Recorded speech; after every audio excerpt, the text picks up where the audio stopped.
Hey everybody, thanks for joining us. My name is Jesse Lee. I'm the Online Programs Director here at the White House. I'm lucky enough to be here with Commerce Secretary Gary Locke in one of the old Secretary of War rooms here at the White House.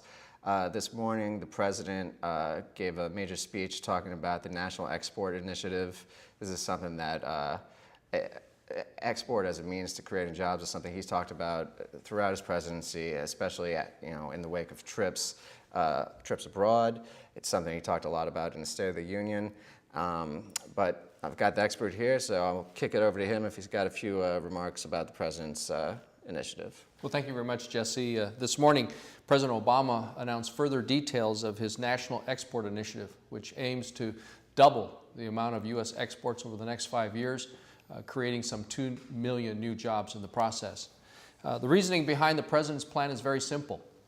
The more products we sell abroad, the more products our companies have to make here at home. And the more products that we make, the more we hire people to make those products. We know that American businesses are unmatched in their ability to innovate and bring world-changing products and services to people around the world, raising the standard of living and the quality of life for those residents of other countries.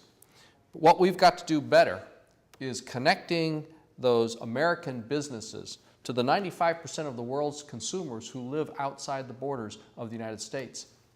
For all of America's economic strengths, we have long stood out among developed countries as one of the few whose government does not have a focused, comprehensive, and agile export strategy. The President's National Export Initiative is going to change that.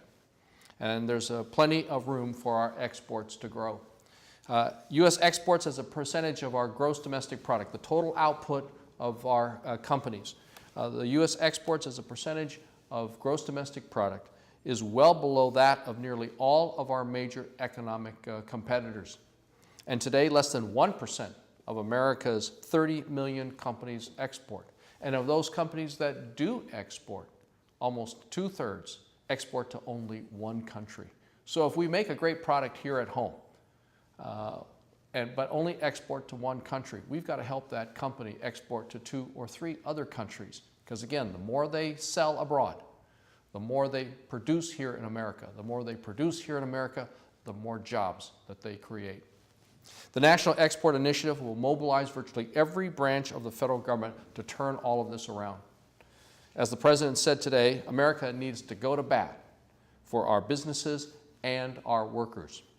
And so I'm eager to talk about how we're going to do that in the next half hour and looking forward to your questions. All right, thanks a lot. Just so you know, those who are in the chat in Facebook, I'm keeping an eye on you. I'm looking at your questions and pulling them aside to ask the Secretary. We also got a bunch of questions from Twitter and Facebook ahead of time. I'll go ahead and start with one of those.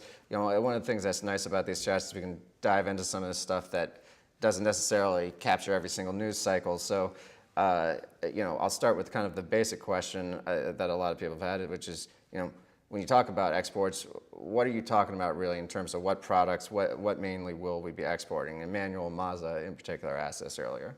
Well, actually, we're going to be focusing on exports of any American-made product or service. And because there are different needs and different demands from one country to another. What I can say is that American products are highly valued and in great demand all around the world. We simply need to match up those American companies, especially the small and medium-sized companies who don't have a huge marketing department to help them find the customers and buyers for those American-made products and services. That's what we in the Department of Commerce excel at. For instance, we have several hundred foreign commercial service officers, trade specialists, in over 130 cities all around the world, at every consulate, at every embassy all around the world. And their sole job is to find customers and buyers for U.S. companies. And it's almost like a speed dating, and there are various programs where, for instance, our people will actually look up potential customers, arrange for them to come to one location, and you as a company owner would go, let's say, to Budapest, Hungary, sit down in a room at the consulate, and we will bring, let's say, 8 or 9 of those potential buyers or customers to you every half hour on the half hour, and you conduct the interviews. We've had so many companies that tell us they have found customers, and a large percentage of their business comes from the contacts, the businesses that we at the Department of Commerce have been able to find for those American companies. But some parts of Asia might, different parts of the world have different demands and want different American products, whether it's clean energy, medical devices, cosmetics, even manufactured equipment. Great demand for our products and services all around the world. All right. Corey Peer just came in with a couple questions. I'll take one now and I'll get to another one later. He says, will there be tax cuts for small businesses that do business overseas? And that links, at least tangentially, to another question we got earlier from Malvina Gasco. Are there any plans to encourage small businesses in the high-tech sector in particular to export? For example, some small businesses are limited by the high cost of international patents, which is something necessary in the high-tech industry when exporting. Well, clearly, patent issues are something that our Department of Commerce also controls. So we have the Patent and Trademark Office is a bureau within the Department of Commerce, and we're really trying to make sure that we can actually expedite the processing of those patent applications. Right now, it takes almost 3 years, a little over 3 years to get a yes or no on a patent application. We want to get it down to 1 year, because if you don't, patent pending is kind of like an uncertain title or ownership of your property, and it's very hard if you have, let's say, a home, you want to get a loan to remodel your house. If you can't really say that you own the house, how can you get a bank loan to remodel? Same thing with patent pending. So we've got to get that process down, and we need to help American companies get their products commercialized. So once you get the patent, we need to make sure that it's recognized in other countries, and if you can get a patent in the United States, it's easier to get a patent approved in another country. But the President does have tax incentives, proposals for tax incentives to help small and medium-sized companies purchase additional equipment, as well as tax incentives for hiring more people, and even raising the wages or the hours worked of those already employed by a company. Those are before the Congress right now. It's part of his initiative to create more jobs, accelerate the creation of jobs, as well as reward companies for moving some of their part-time workers or three-quarter-time employees to full employment. All right. A question that related to Corey's second question came from Alex Rose on Facebook earlier. And this is something comes up a lot in these kind of discussions, is before we worry about exports of products, maybe we can actually address the export of jobs, incentivize firms to keep the majority of their workforce here, higher tax breaks for U.S. firms that shift percentage of workforce overseas, clamp down on false royalty payment schemes U.S. firms use to shift profits overseas. And yeah, maybe you can just talk about that kind of general question, that general tension that you feel doing this stuff. Well, the President was very clear during his campaign that he wanted to make sure that there were not loopholes and incentives, tax incentives that encourage companies to move jobs overseas. And he has already called for the Congress, and he stated this in the State of the Union address, taking away some of those tax advantages for companies doing operations overseas that actually put other companies at a competitive disadvantage and lose jobs here. Also, he wants to crack down and close some of the tax loopholes that both individuals and companies might use in terms of tax shelters, offshore accounts, and things like that. So that is a high priority for the President. We've got to really make sure, and the President believes, that American workers are the most productive, the most efficient workers, and we need to make sure that they're operating on a level playing field. And the President believes that American workers, if given that level playing field, competing against the workers of other countries, win the game every single time. And that's why we have to make sure that there's a level playing field so that, for instance, countries don't discriminate against American-made products and services, and that other countries abide by strong environmental and labor laws and health and human safety laws, because otherwise we give the workers of other countries and give the companies of other countries an unfair advantage over American workers. All right, Sean Floyd just asked about this, and Trude Kyle asked about it earlier. When can we expect to overtrade with Cuba and export our agricultural products there and import some of theirs? Well, we actually do have some limited exports to Cuba, and the President wants to normalize relations or at least open trade more with Cuba, but it's got to be reciprocated with greater efforts and progress on democracy and human rights within Cuba. Okay, fair enough. One of the president's top initiatives has been the development of the clean energy economy. One question we got from Twitter from Darshanik was how to incentivize international commerce for renewables. And this has been something we hear about a lot is, this idea that some of these other countries have gotten out ahead of us in the renewable markets and everything. Is there anything we can do to kind of shift that to our advantage trade-wise? Well, the president already through the Recovery Act that was approved by the Congress a year ago has put billions of dollars into tax incentives for research and development of alternative energy, energy efficiency, clean energy, as well as things like batteries and wind turbine components. So we know that that's going to be the job creator of the future. And the president openly says that the country that leads in clean energy will lead the world economy. And we know that several other countries around the world have already moved forward on clean energy. And that's why we have to pass a comprehensive energy and climate bill so that the private sector knows whether or not U.S. policy, we simply need an energy policy so that companies and investors know what we favor. And so many companies that I've talked to are sitting on the sidelines, not in moving forward in terms of manufacturing or production in the clean energy field because they don't know what U.S. policy is. Should they go down and invest in path A or technology A if in fact U.S. energy policy 2 or 3 years or a year later or 6 months from now in fact favors technology C?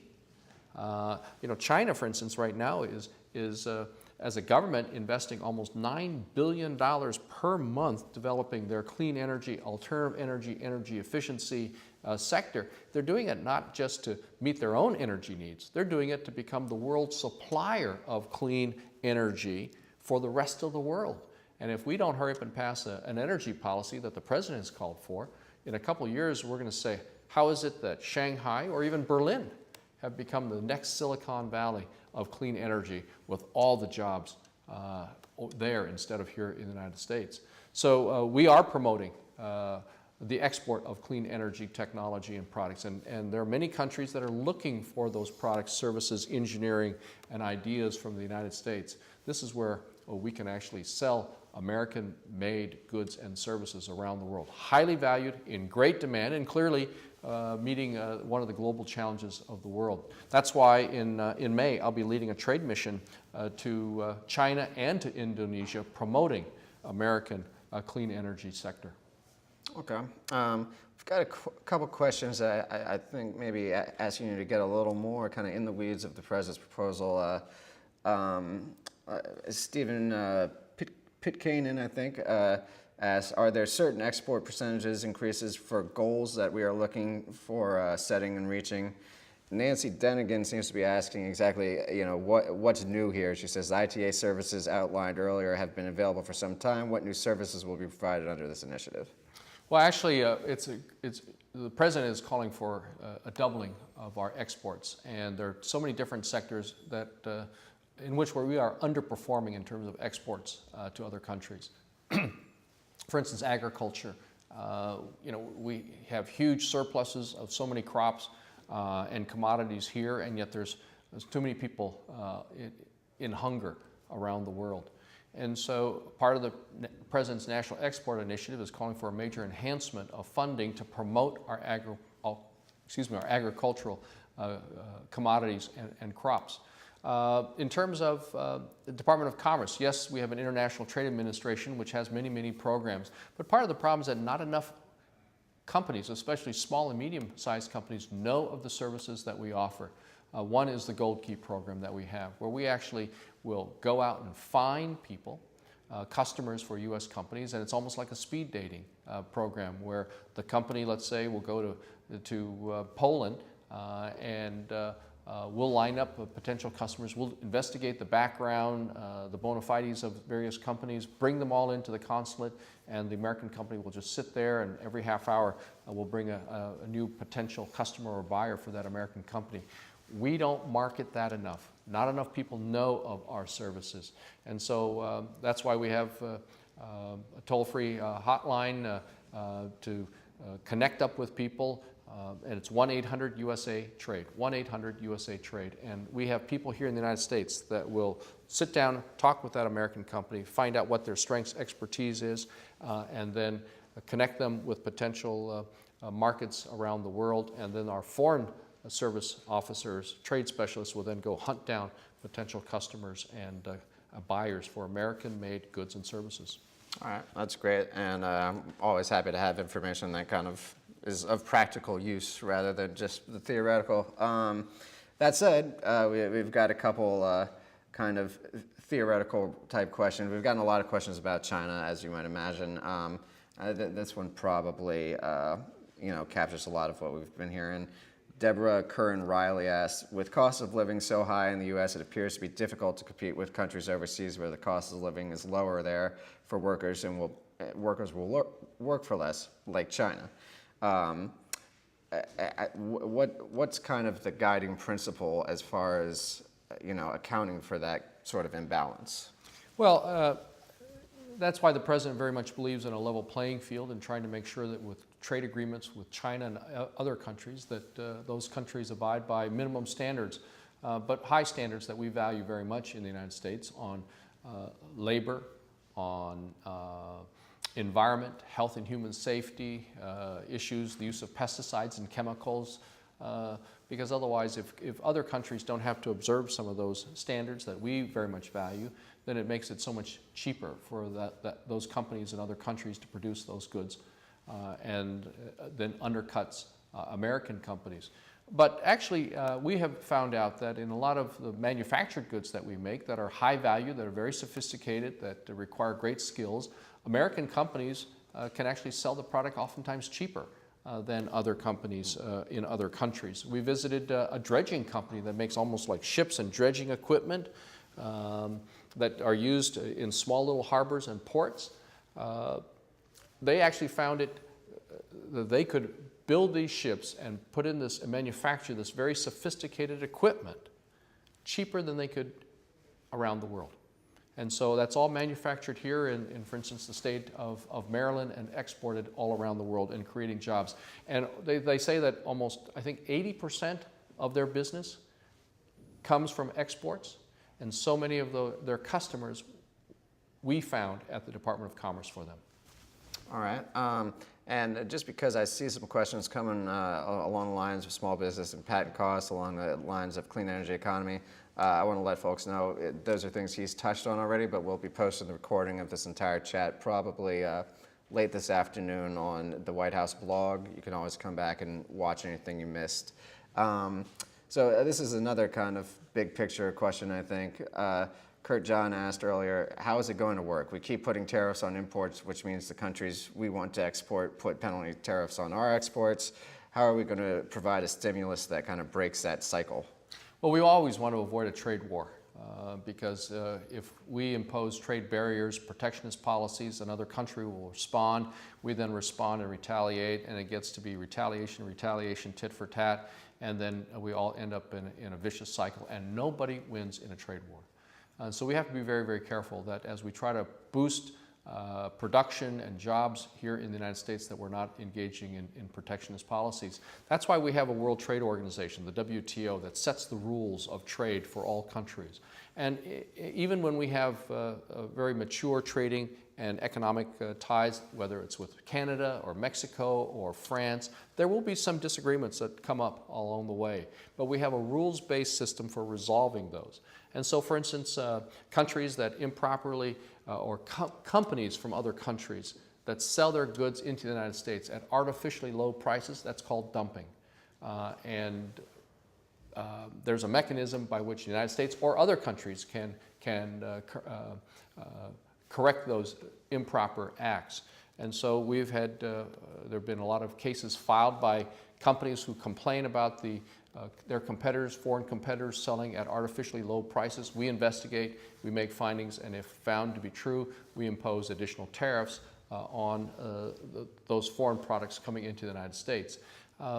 So that is par for the course. It's part of the international regime of international trade, and even sometimes U.S. companies have been found to violate these international rules where they are artificially selling price their goods at artificially low prices, and they have sanctions have been imposed upon those U.S. companies. But this is not because of a retaliatory scheme of protectionism. This is simply complying with the rules of international trade. And I want to say that, for instance, the amount of these trade disputes and cases and adjudications really represent, for instance, in the case of China, less than 3% of all the value of the goods coming in from China. So we actually, there is not a huge, I wouldn't say, I think it would be unfair to say that the United States is really engaging in protectionism and slapping tariffs and duties on goods coming in from other countries, especially from China. Okay, I'm not sure this is exactly a question, but I know it relates to a bill the president just signed. Mike Mekki appears to be from Tunisia and cites the fact that their tourism has jumped dramatically and has helped their economy as, I guess he's just saying it's a good thing, but maybe you can talk about that and what the president's been doing on that front. Well, actually, tourism is considered international trade because when visitors from other countries come to the United States, it's bringing their dollars, their money into the United States the same way and benefiting our industries. So it's income to our United States companies from abroad, the same way that we would get income if we actually sold a product or a widget, manufactured good or medical device to someone in another country and getting payment for that. And so the president did just sign a new piece of legislation passed by the Congress a week ago. He signed it a week ago. It's the Travel Promotion Act, and it assesses a very small fee on foreign visitors applying for a visa coming to the United States. And with that money, we're going to help promote American destinations, our great cities, our great entertainment, and our great natural beauty, our natural resources, so that we can have more people coming to the United States as opposed to other countries for vacation, leisure, or even encouraging people who come here for business to take a side trip and explore America. All right. That will create a lot of good paying jobs in America because we know that when people come, they stay in a hotel, supports hotel workers, restaurants, malls, resorts, all the way from taxi cab drivers to people who are making goods and helping those bed and breakfasts and the resorts and hotels and destinations all around the country. All right. Stephen Winiarzik, could have that pronunciation wrong, asks, why don't we block all imports coming from questionable labor practices? And maybe you can just talk in general about, how we weigh labor practices, human rights, even maybe environmental concerns in terms of how we open up trade. Well, that's why when we have these trade agreements, we try to, and the president is very insistent on high standards. But there have been a lot of agreements that have already been signed and ratified by the Congress. We just need to make sure we enforce it. And enforcement of our existing trade agreements is a high priority for the president because, America is one of the most open economies in the world.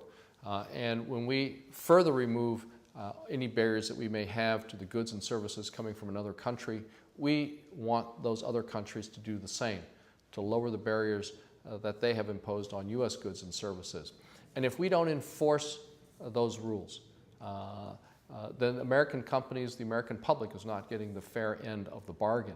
And a lot of those agreements do call for labor standards and environmental standards and so forth. So that is a high priority for the president. All right. I think we've... But actually, consumers themselves have a lot of power. And if consumers feel that certain countries are violating basic standards in terms of human rights and human dignity, child labor standards, et cetera, then consumers have the power to bring that to the attention of the American public and to other consumers and act accordingly. Excellent point, obviously. All right, I think we've probably got time for one more question, and we'll take another one from Nancy Denigan. She says, I'm not sure this is entirely true, but she says your focus has been on manufacturing slash exporting products. What about services? Are there any service areas that will get a special promotion, or I'll add that you see as kind of special opportunities for job growth here? Well, the President's National Export Initiative focuses on products and services, and not just manufactured goods, but our services, whether it's in accounting, whether it's in legal, whether it's in financial services or insurance, and engineering, architectural services. When I was governor of the state of Washington, I led many trade missions, and we really promoted our service industry. And we know that, for instance, 1 out of every 5 jobs in manufacturing supports one of every, exports supports 1 out of every 5 jobs in manufacturing. Exports also supports 1 out of every 10 jobs in the service sector.